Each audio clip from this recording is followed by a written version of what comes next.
My husband and I go to the Smoky Mountains every couple of years. We used to walk the trails when the kids were little, but I hadn't been able to do that because of the pain in my knee. And this last time we went to the Smoky Mountains and we were able to walk those trails. It took a whole day of walking trails, and it was extremely wonderful and gratifying to know that I could do that.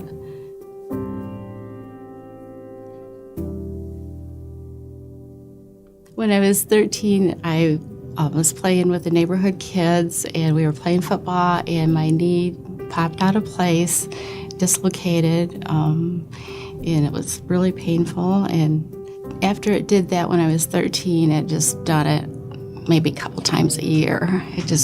I'd fall, and it was very painful. And just after doing that so many times, it caused severe arthritis and torn meniscus in the meantime in there. And I first went to the doctor for my knee. I was actually in my 20s when I went. I went to a doctor in Coldwater, and I had the injections in my knee to help with that. But then when I went to Dr. Ekpo, he suggested, after he looked at the x-rays, he suggested total knee replacement. But he said that there's no pressure. You know, it's totally up to you, whatever you decide. And I just sat there thinking, that's not what I want to do, you know. In the long run, it was probably the best thing I did.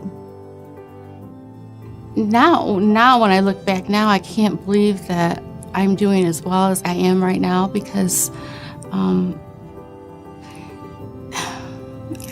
me, not having the pain, I think, would be the best thing, because that stopped me from doing things. When you have a lot of pain, you can't do the things that you want to do. So to me, not having the pain and having a straight leg is a big deal.